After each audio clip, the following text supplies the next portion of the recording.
Saya Nadia Irtiana. Saya Muhammad Sultan Dafa. Saya Wafik Aziza.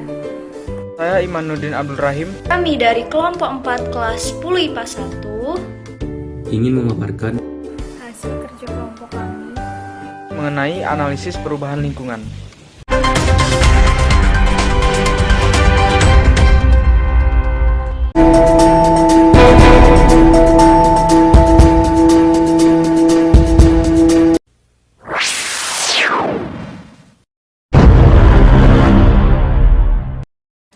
Adapun berita perubahan lingkungan yang kami cari di kompas.com adalah sebagai berikut. 34 hektar hutan dan lahan di Sumatera Selatan terbakar. Hutan dan lahan seluas 34 hektar di Sumatera Selatan terbakar selama periode Januari hingga Agustus 2020.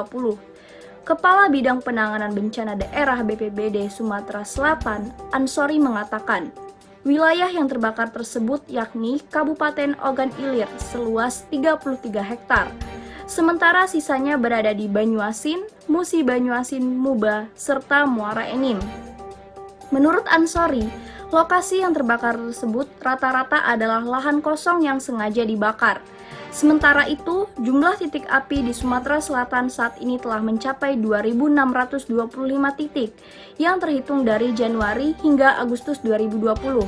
Rinciannya adalah Muara Enim 476 titik, Muba 472 titik, dan Ogan Komering Ilir Oki 380 titik.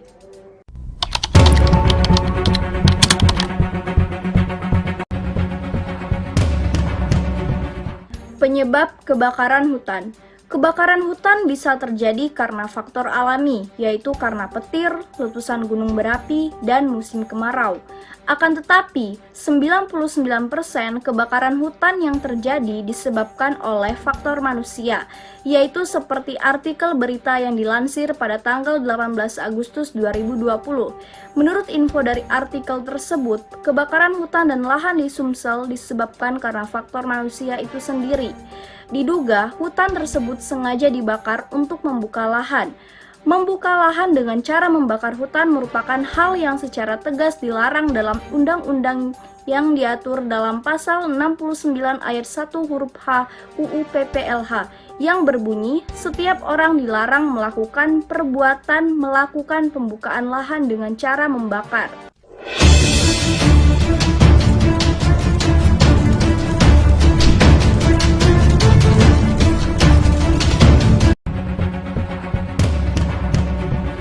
Adapun dampak dari kebakaran hutan dan lahan adalah sebagai berikut.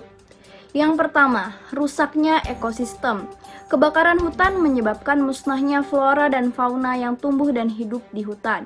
Yang kedua, asap dari kebakaran hutan merupakan polusi udara yang dapat menyebabkan penyakit infeksi saluran pernapasan akut, ISPA, asma, penyakit paru obstruktif kronik, penyakit jantung, serta iritasi pada mata, tenggorokan, dan hidung. Yang ketiga, kabut asap dari kebakaran hutan juga dapat mengganggu jarak pandang, terutama untuk transportasi penerbangan.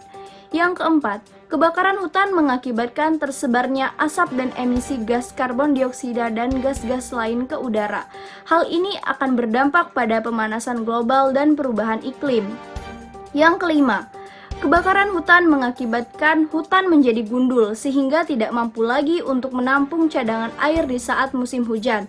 Hal ini dapat menyebabkan tanah longsor atau banjir. Yang keenam, kebakaran hutan dan lahan juga dapat mengakibatkan berkurangnya sumber air bersih dan menyebabkan kekeringan. Karena kebakaran hutan menyebabkan hilangnya pepohonan yang menampung cadangan air.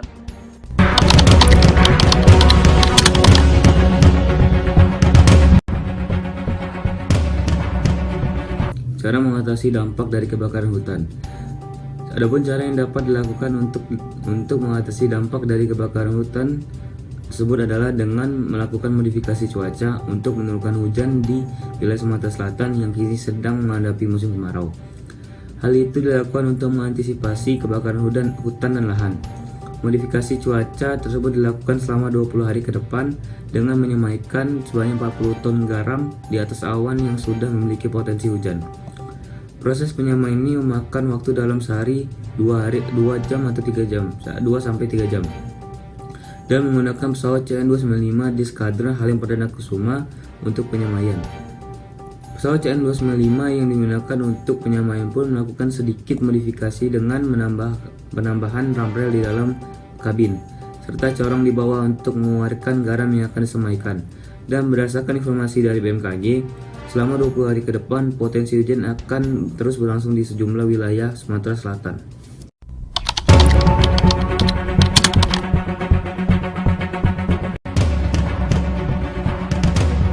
Prediksi lingkungan tersebut dalam 5 tahun ke depan dengan kondisi lingkungan yang sekarang.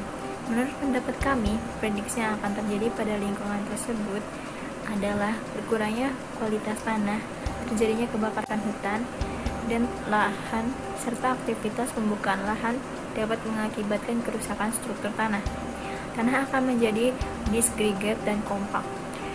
Kerapatan tanah akan meningkat dan porositas menurun, sehingga mengakibatkan kelembapan tanah dan kapasitas yang menyerap tanah pun juga akan ikut menurun. Selain itu, kemungkinan akan dapat terjadi adalah kekeringan di wilayah tersebut, serta hilangnya habitat berbagai macam satwa jika manusia tidak mengadakan penghijauan kembali hutan dan lahan yang terbakar tersebut.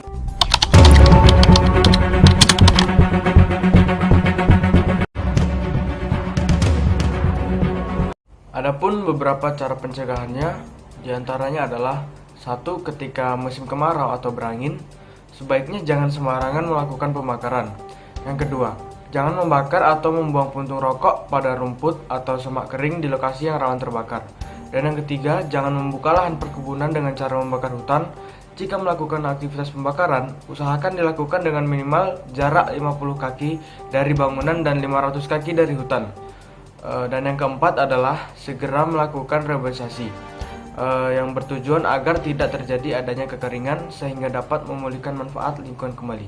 Sekian dari kelompok kami ucapkan terima kasih. Wassalamualaikum warahmatullahi wabarakatuh.